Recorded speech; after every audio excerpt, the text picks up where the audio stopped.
Evidence against spontaneous theory का मतलब क्या है? जो स्पॉन्टेनियस थ्योरीज थी, मतलब स्पॉन्टेनियस थ्योरीज का मतलब ये था कि जो नॉन लिविंग मटेरियल है उससे लिविंग बींग्स का ओरिजिन हुआ है। हाँ, मेरे को चाहिए।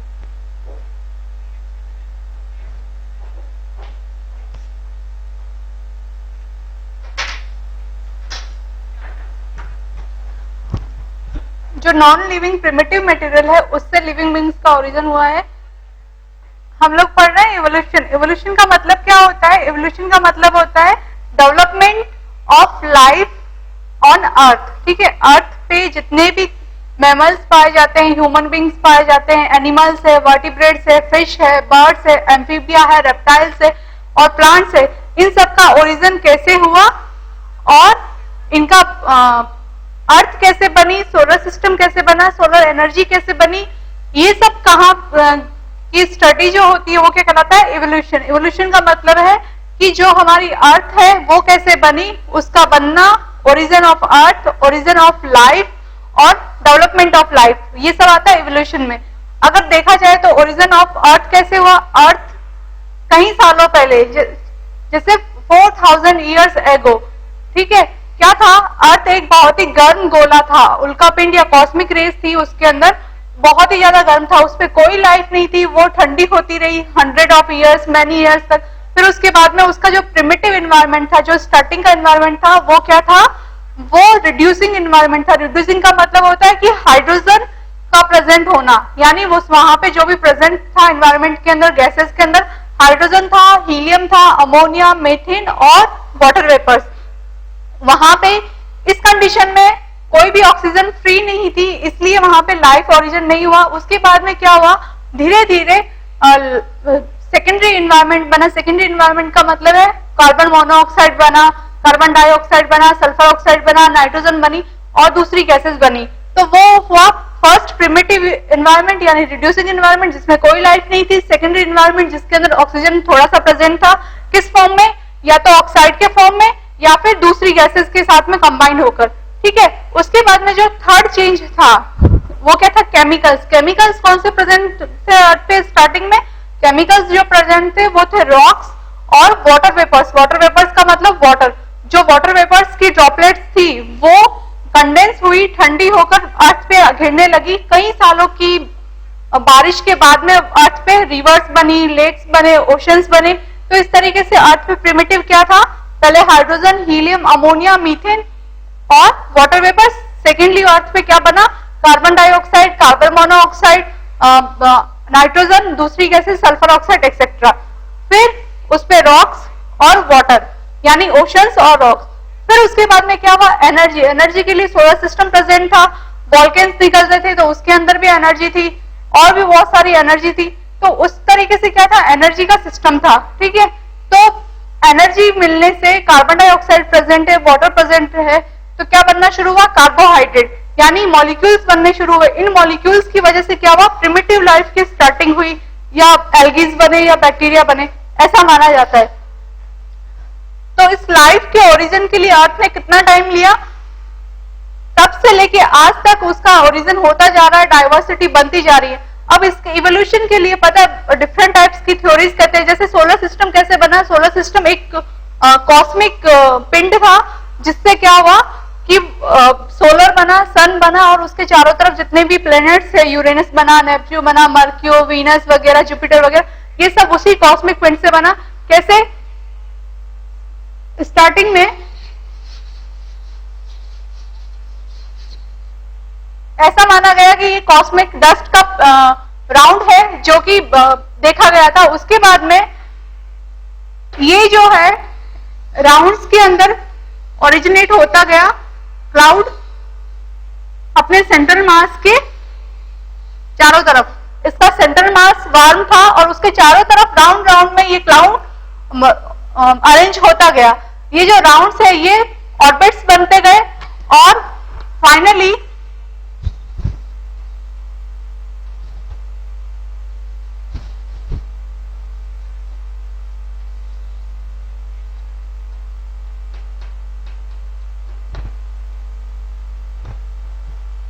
ये सन बना, इसके साथ में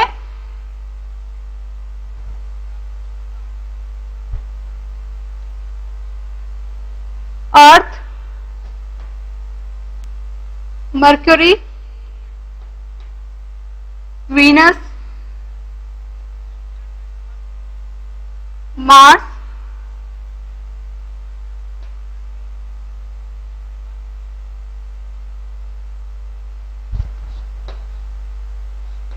जुपिटर, सैटर्न,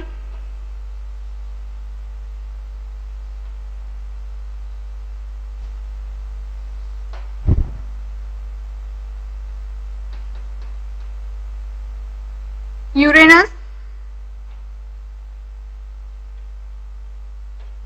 और नेपच्यून। इस तरीके से ऐसा माना जाता है कि स्टार्टिंग में कॉस्मिक उल्का पिंड का एक गोला था जो बहुत ही गर्म था, एक बादल जैसा दिखता था वो, लेकिन धीरे धीरे जैसे जैसे टाइम होता रहा, टाइम बीतता गया, ये थोड़ा थोड़ा ठंडा होता रहा, कंडेंस होती रही इसकी रेज, और इसकी जो डस्ट और गैसेस जो इसमें थी, इसके अंदर क्या था, कॉस्मिक डस्ट एंड गैसेस। जो कॉस्मिक डस्ट और गैसेस थी वो सब कूल होती गई, और जैसे जैसे वो ठंडी होती गई उन्होंने अपने आप को एक सर्कल के अंदर ओरिजिनेट करना शुरू किया, और इसका जो सेंट्रल मास था वो वार्म था, और उसके चारों तरफ ये जो कंडेंस्ड मास था, जो कूल होता गया मास था, वो एक सर्किल के अंदर, रिंग्स के अंदर ओरिजिनेट होता गया, और इस तरीके से हमारा क्या बना, सोलर सिस्टम बना। ऐसे ही अगर अर्थ का माने जिस टाइम सन का बनना शुरू हुआ था उसी टाइम हमारी अर्थ का बनना भी शुरू हुआ था। अर्थ भी क्या था, अर्थ भी वार्म पिंड था, बहुत ही गर्म, ये कहीं सालों तक ठंडा होता रहा। इसके अंदर अगर अर्थ बनी तो अर्थ के अंदर क्या बना, अर्थ को हम दो पार्ट में बांट सकते हैं, एक लिथोस्फीयर, दूसरा हाइड्रो। हाइड्रो का मतलब जिसमें वाटर हो, लिथोस्फीयर का मतलब ऐसा एटमॉस्फेयर जिसके चारों तरफ गैसेस हो, ठीक है, जिसपे लाइफ बन सकती है, जो सॉइल रहती है। तो अर्थ के अंदर हमने देखा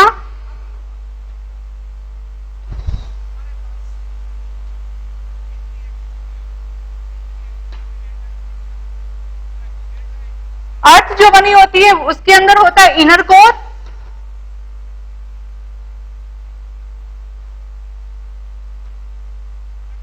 आउटर कोर, अपर लेयर इसकी क्रस्ट कहलाती है, मिडिल लेयर इसकी मेंटल कहलाती है।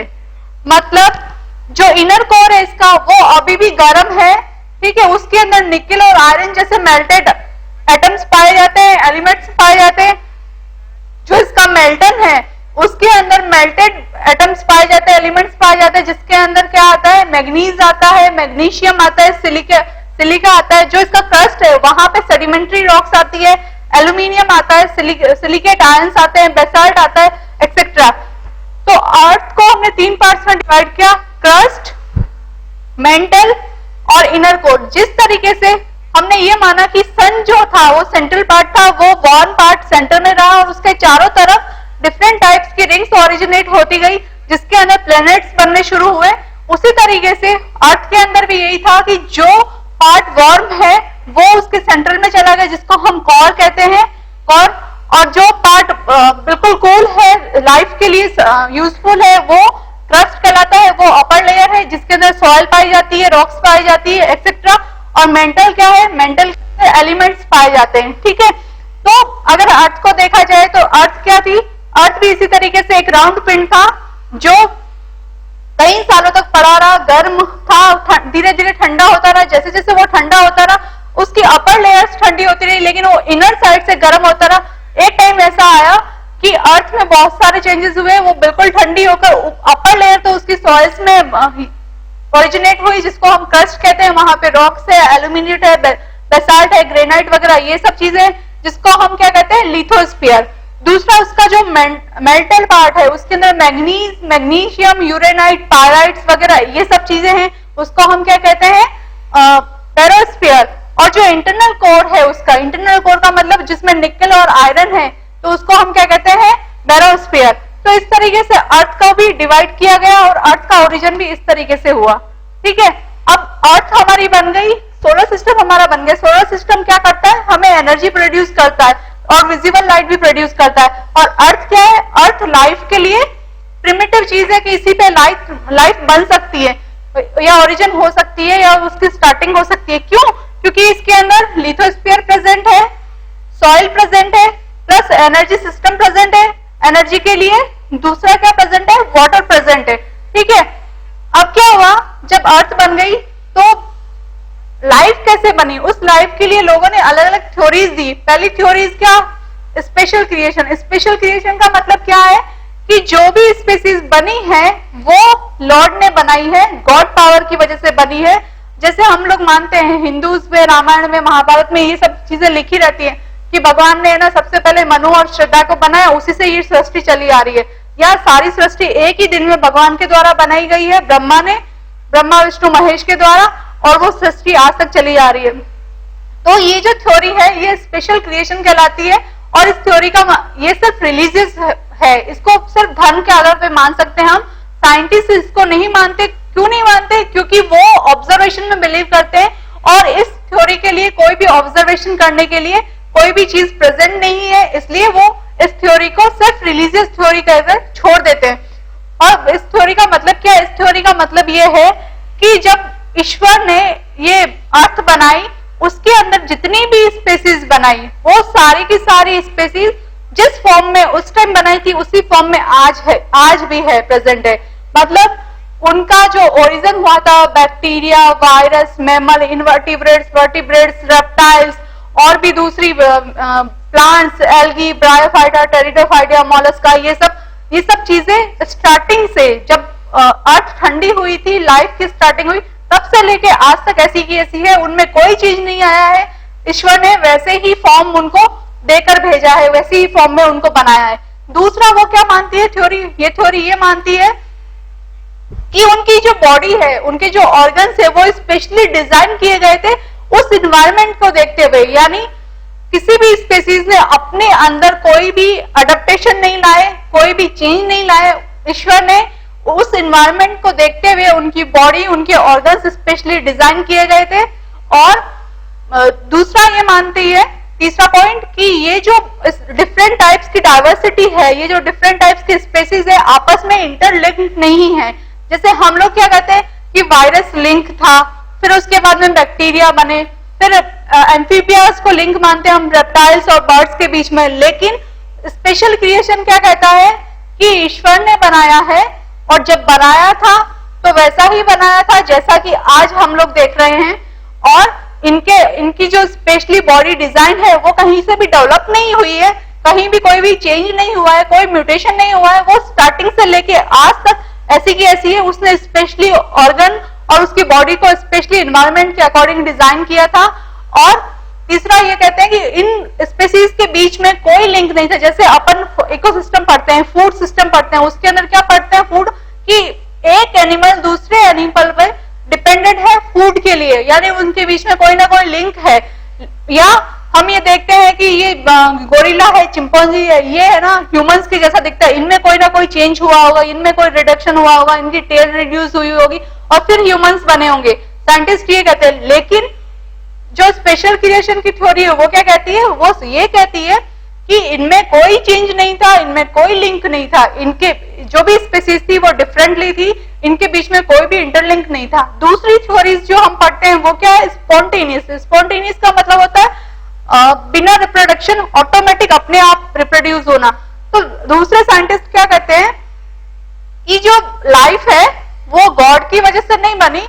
जब अर्थ बन गई, वहां पे वाटर वेपर्स थे, वहां पे मॉलिक्यूल्स प्रेजेंट थे, तो उनकी वजह से जो नॉन लिविंग मैटर प्रेजेंट था वहां पे, उनकी वजह से लाइफ का ओरिजिन हुआ। जैसे उन्होंने एविडेंस क्या दिया इसके लिए? एविडेंस ये दी है कि हॉर्स हेयर वर्म है, जो हॉर्स का हेयर होता है उसके अंदर वर्म्स पाए जाते हैं। जैसे लाइज है वो ह्यूमन हेड में पाई जाती है, उसी तरीके से हॉर्स हेयर्स में वर्म्स पाए जाते हैं। उसका ओरिजिन कैसे हुआ? उन्होंने हॉर्स हेयर लिया और उसको पानी में डाल दिया, काफी दिनों तक उसको डाला रखा, फिर उन्होंने देखा कि उसके अंदर से वर्म्स ओरिजिनेट हो रहे, जिसको उन्होंने नाम दिया हॉर्स हेयर। उन्होंने क्या किया? देखा कि फिश, क्रैब, सैलेमेंडर ये कहां से बन रहे हैं? जो भी वेटलैंड है, मतलब नदियों की वेटलैंड का मतलब है जहां से नदियां निकलती है, तो उनके आसपास की जमीन जो गीली गीली रहती है, उनका जो मड रहता है, उनका जो सॉइल जो रहती है वो बिल्कुल मड्डी सी रहती है, दलदली सी रहती है, उस जगह से क्रैब्स बने, फिशेस बनी, सैलेमेंडर बने, एक्सेट्रा, ये इस तरीके से बने। फ्लाई लार्वा जो बना वो मीट से बना, मीट को अगर उन्होंने ऐसे ही छोड़ दिया काफी टाइम के लिए तो उसके अंदर फ्लाई लार्वा बनना शुरू हुआ। मॉस्किटो कैसे बना, मॉस्किटो गंदा पानी एक जगह पे इकट्ठा करके पड़ा रहा काफी टाइम तक, तो वहां पे मॉस्किटो बने। माइस कैसे बने, उन्होंने किसी के गंदे शर्ट के साथ में वीट के ग्रेन्स रख दिए, तो कुछ वीक्स के बाद में वहां से क्या निकलने शुरू हुए, माइस निकलने शुरू हुए। तो साइंटिस्ट ने ऐसा कहा कि जो pre presenting living non living matter है, जो मॉलिक्यूल्स प्रेजेंट है, उनकी वजह से लाइफ का ओरिजिन होना शुरू हुआ। लेकिन इस थ्योरी को किसने ब्रेक डाउन किया, रेडी ने ब्रेक डाउन किया, लुईस पास्चर ने ब्रेक डाउन किया, और भी दूसरे साइंटिस्ट ने ब्रेक डाउन किया। उन्होंने कहा नहीं, लाइफ नॉन लिविंग मटेरियल से नहीं आती है, लाइफ आती है प्री एग्जिस्टिंग लिविंग मटेरियल से। ठीक है, यानी स्पॉन्टेनियस थ्योरी क्या कहती है, स्पॉन्टेनियस थ्योरी कहती है कि जो लाइफ है आज की फॉर्म में हम जो देख रहे हैं वो नॉन लिविंग मटेरियल से ओरिजिनेट हुई है, यानी ए बायोजेनेसिस, यानी विदाउट रिप्रोडक्शन, उनमें रिप्रोडक्शन नहीं हुआ और वो नॉन लिविंग मटेरियल से ओरिजिनेट हुई है। लेकिन दूसरे साइंटिस्ट क्या कहते हैं कि नहीं, जो लाइफ है वो रिप्रोडक्शन से ओरिजिनेट हुई है, प्री एग्जिस्टिंग लाइफ से ओरिजिनेट हुई है, यानी वहां पे अर्थ पे कोई ना कोई बैक्टीरिया, कोई ना कोई वायरस, कोई ना कोई मैमल्स के बीच की लिंक, या कोई ना कोई स्पेसीज वहां पे प्रेजेंट थी, या उनके स्पोर्स प्रेजेंट थे, कुछ ना कुछ वहां पे प्रेजेंट था जिसकी वजह से लाइफ का ओरिजिन हुआ है। तो ब्रेकडाउन या एविडेंस अगेंस्ट स्पॉन्टेनियस थ्योरी हम अभी पढ़ेंगे। इस थ्योरी के ब्रेकडाउन के लिए या इसको नहीं मानने के लिए 3 तरह के एक्सपेरिमेंट किए गए थे। पहला एक्सपेरिमेंट रेडी ने किया था, फ्रांसिस्को रेडीज एक्सपेरिमेंट।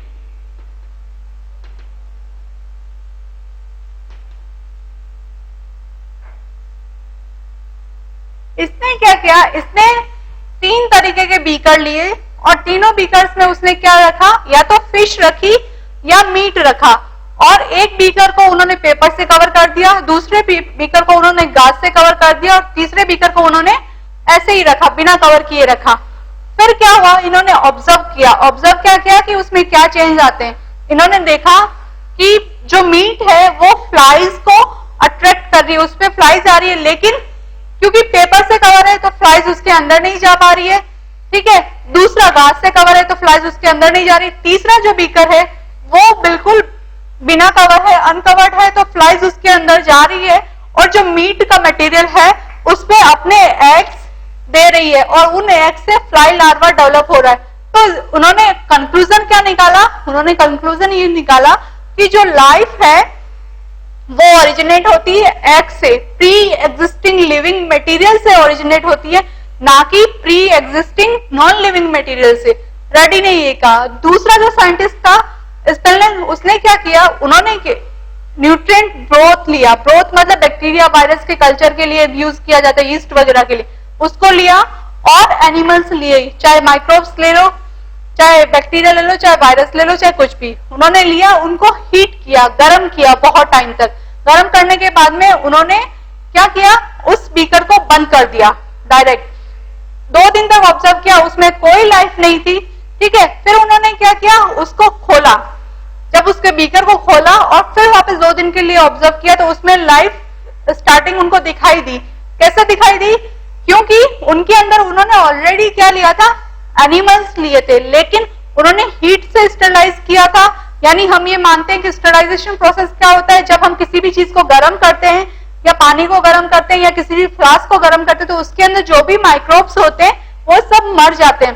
तो उन्होंने ब्रोथ लिया था, ब्रोथ माइक्रोब्स की ग्रोथ के लिए बहुत अच्छा माना जाता है, और उन्होंने माइक्रोब्स भी लिए उसके साथ में, लेकिन उन दोनों को गर्म किया तो उसके अंदर जो माइक्रोब्स थे उनकी डेथ हो चुकी थी, इसलिए उनकी कॉलोनीज डेवलप नहीं हुई। उन्होंने उनको बंद का बंद रखा तो भी कॉलोनी डेवलप नहीं हुई, लेकिन जब उन्होंने एयर में एक्सपोज किया तो एयर्स के अंदर जो माइक्रोब्स है वो उसके अंदर गए और फिर उन्होंने जर्मिनेट कर अपनी कॉलोनीज बनानी शुरू की। यानी इसके लिए भी क्या जरूरी था, पहले कोई ना कोई प्री एग्जिस्टिंग मटेरियल का होना, लिविंग मटेरियल का होना जरूरी था। इसी तरीके से तीसरा एक्सपेरिमेंट लुईस पास्चर ने किया। उन्होंने क्या किया, उन्होंने भी इसी तरीके से ईस्ट लिया। ईस्ट क्या होती है, फंजाई की ग्रोथ के लिए, ठीक है। ईस्ट लिया और उसको है ना एक फ्लास्क में गर्म किया। पहला फ्लास्क स्टरलाइज था, स्टरलाइज मतलब कंप्लीटली जर्म फ्री था। उसके अंदर ईस्ट को गर्म किया और फिर देखा कि उसमें लाइफ ओरिजिनेट हो रही है कि नहीं। उसमें कोई लाइफ ओरिजिनेट नहीं थी क्योंकि वो स्टेराइल फ्लास्क था। दूसरा जो फ्लास्क था उन्होंने क्या किया, उसको गर्म नहीं किया था, स्टेरलाइज नहीं किया था, उसी के अंदर ईस्ट ले ली और उसको गर्म किया। तो मतलब उसके अंदर कुछ तो स्पोर्स थे और उसको एयर्स में छोड़ दिया, तो उस स्पोर्स की वजह से उसमें दूसरे वाले फ्लास्क में लाइफ ओरिजिनेट हुई। तो इन तीनों ने एक ही कंक्लूजन निकाला कि जो लाइफ का ओरिजिन होता है वो प्री एग्जिस्टिंग लिविंग मटेरियल से होता है। तो ये क्या था, एविडेंस अगेंस्ट स्पॉन्टेनियस थ्योरी, क्योंकि स्पॉन्टेनियस थ्योरी ये कहती थी कि जो लाइफ है वो नॉन लिविंग मटेरियल से बनी है, उसका ओरिजिन नॉन लिविंग मटेरियल से हुआ है। जबकि साइंटिस्ट ने ये कहा कि नहीं, उसका जो ओरिजिन हुआ है वो प्री एग्जिस्टिंग लाइफ से हुआ है, उसके बाद में उनमें और चेंज होना शुरू हुआ, पर इनिशियल लाइफ के लिए कुछ ना कुछ होना जरूरी है। He said that life originated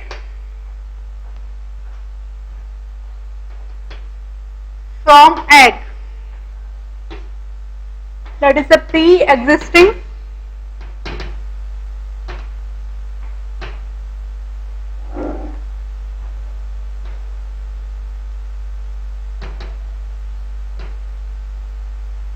material. He took 3 flasks and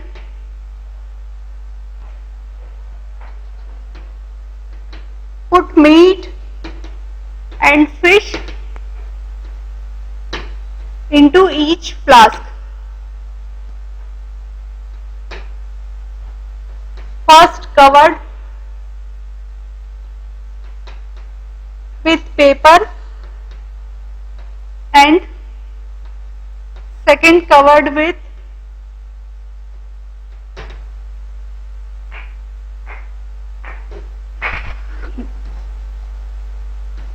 gauze and third is uncovered.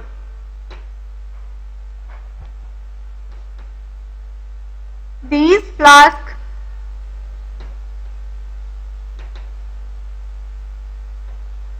attract flies, but flies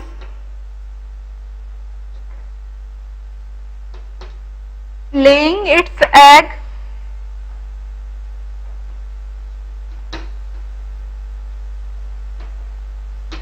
into third flask,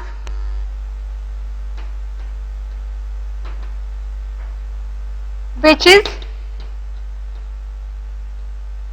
uncovered.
उन्होंने क्या किया कि उन्होंने 3 तरीके के फ्लास्क लिए, पहला पेपर से कवर कर दिया, दूसरा गाज से कवर कर दिया, तीसरा अनकवर्ड था, यानी अट्रैक्ट तो फ्लाइज, मीट की वजह से तीनों फ्लास्क की तरफ फ्लाइज अट्रैक्ट हुई, लेकिन वो अपने एग्स किस में डाल पाई, सिर्फ तीसरे फ्लास्क में जहां पे कि वो अनकवर्ड था। और जब उन्होंने एग्स वहां पे लाइज कर दिए तो फिर इससे क्या डेवलप होना शुरू हुआ, इसी मीट पर फ्लाइज लार्वा। तो इसका मतलब क्या है कि लाइफ को ओरिजिनेट होने के लिए नॉन लिविंग मटेरियल की जरूरत नहीं है, प्री एग्जिस्टिंग लिविंग मटेरियल की जरूरत है, जो कि इन्होंने एग कहा। ठीक है, तो ये क्या हुआ, स्पॉन्टेनियस थ्योरी का ब्रेकडाउन हुआ, या उसका अगेंस्ट, उसके अगेंस्ट एविडेंस था। ठीक है,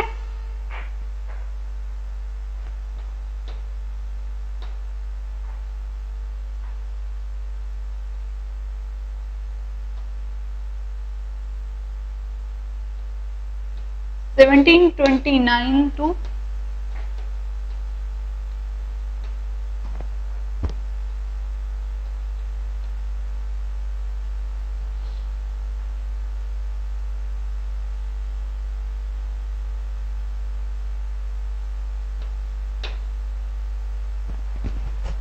1764,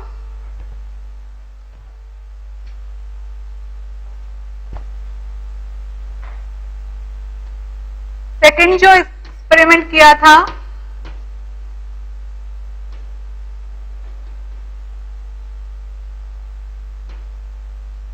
लेजारो स्पेनलेन ने किया था। उन्होंने क्या किया था, उन्होंने वेजिटेटिव एनिमल्स यानी बैक्टीरिया ले लिए, प्लस उन्होंने क्या लिया था, वेजिटेटिव ग्रोथ यानी न्यूट्रिएंट ग्रोथ के लिए, और उन्होंने उसको गर्म किया। गर्म करने के बाद में उन्होंने उसको जैसे ही गर्म से उतारा, उन्होंने जैसे ही गर्म करके रखा, उन्होंने उसको कवर कर दिया। 2 दिन तक ऑब्जर्व किया, उसमें कोई लाइफ नहीं थी। फिर उन्होंने उसको एक्सपोज कर दिया एयर में, यानी कवर उसका खोल दिया, तो उन्होंने देखा कि उसके अंदर लाइफ दिख रही है, माइक्रो ऑर्गेनिजम्स दिख रही है। तो इसका मतलब क्या था, माइक्रो ऑर्गेनिजम्स तो इसके अंदर ऑलरेडी थे, चाहते तो वो जर्मिनेट हो सकते थे, लेकिन जो हीट है, जो टेम्परेचर है, वो क्या करती है, पूरी लाइफ को कंप्लीटली डिस्ट्रॉय कर देती है। लेकिन नई लाइफ के लिए वापस उनका माइक्रोब्स का एक्सपोजर होना जरूरी है, यानी लाइफ के लिए क्या जरूरी है, pre existing living material. He used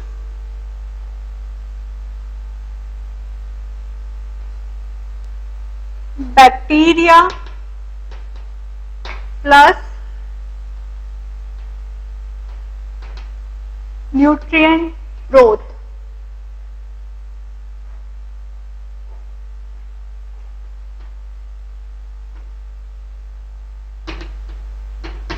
vegetative growth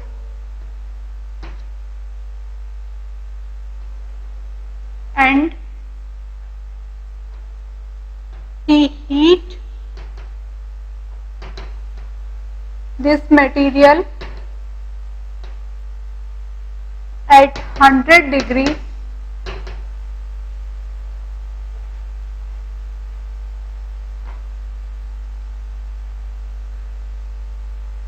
for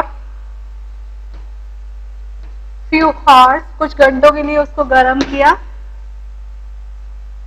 and covered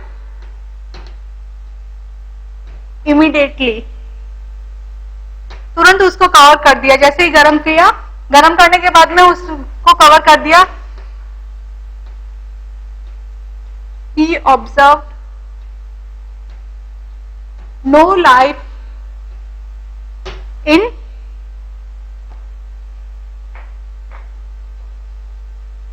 flask, but he opened the flask and exposed it into the air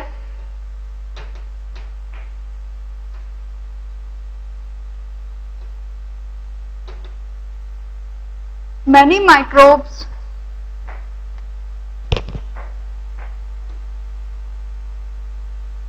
grows in flask. क्या क्या उन्होंने उसको गर्म किया, गर्म करके उसको इमीडिएटली कवर कर दिया, 2 दिन तक ऑब्जर्व किया, कोई ग्रोथ नहीं दिखी।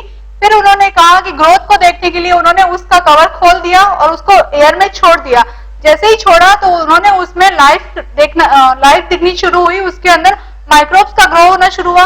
वो माइक्रोब्स कैसे ग्रो हुए होंगे कि उसको या तो लार्वा ने या कोई फ्लाइज ने, कोई बैक्टीरिया ने, कोई वायरस ने, कोई फंजाई ने वहां पे अटैक किया होगा उस न्यूट्रिएंट ग्रोथ पर, और उस पर अटैक करने के बाद में क्या किया होगा, अपने लार्वास रखे होंगे या एग्स रखे होंगे या अपने स्पोर्स रखे होंगे, और उन स्पोर्स से क्या जर्मिनेट हुए, life.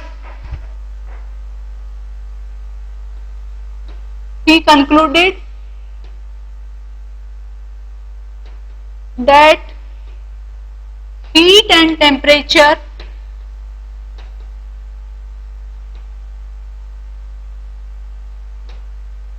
can destroy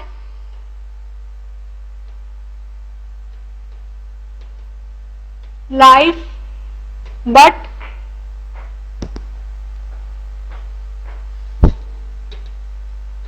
life originate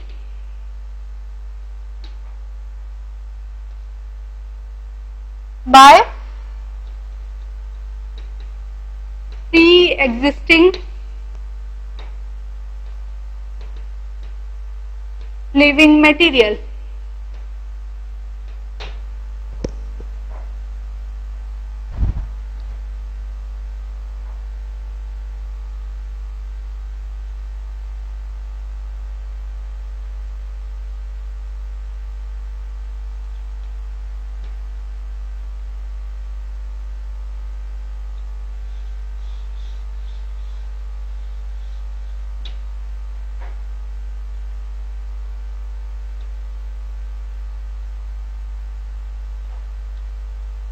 Broth,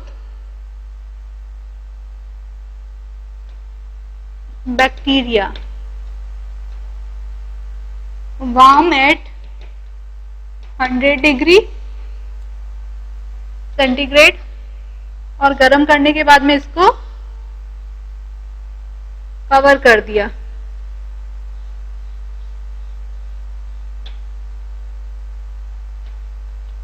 no life. और जब इसको एक्सपोज किया गया एयर में,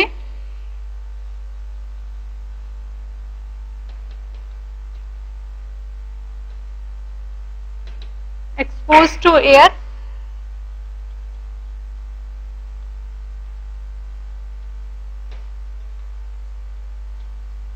लाइफ सीन।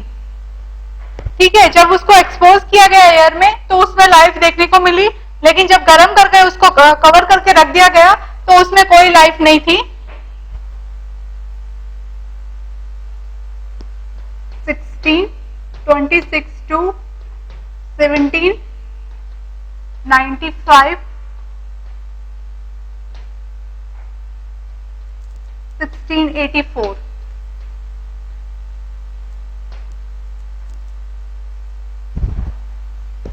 अब इसके बाद में किसने बताया कि लाइफ प्री एग्जिस्टिंग मटेरियल से आती है? लुईस पास्चर ने। उन्होंने भी क्या किया, उन्होंने भी इसी तरीके से मॉलिक्यूल्स लिए, वाटर लिए, उसको बॉईल किया, लेकिन उन्होंने क्या लिया, फ्लास्क पहले से स्टेराइल लिया था, उसके अंदर कोई भी कंटामिनेशन नहीं था, क्योंकि हम जानते हैं कि लुईस पास्चर ने सबसे पहले फर्मेंटेशन टेक्नोलॉजी दी थी, वैक्सीन दी थी, और उसके साथ साथ उन्होंने क्या दिया था, उसके साथ साथ उन्होंने बायोटेक्नोलॉजी दी थी, लेकिन उनको ये नहीं पता था कि बायोटेक्नोलॉजी नाम है इसका, वो फील्ड नहीं जानते थे, लेकिन वो टेक्निक जरूर जानते थे। तो उन्होंने क्या किया, स्टेरिलाइजेशन करने का प्रोसेस सबसे पहले दिया था। और स्टेरिलाइजेशन प्रोसेस क्या होता है, किसी भी इक्विपमेंट को जर्म फ्री बनाना, है ना, उसके अंदर जितने भी जर्म्स है उनको रिमूव कर देना, जर्म फ्री बनाना, क्या कहलाता है, स्टेरिलाइजेशन। तो लुईस पास्चर ने क्या किया, 2 तरीके के फ्लास्क लिए, पहला जिसको स्टेरिलाइज किया गया था, दूसरा बिना स्टेरिलाइज किया गया।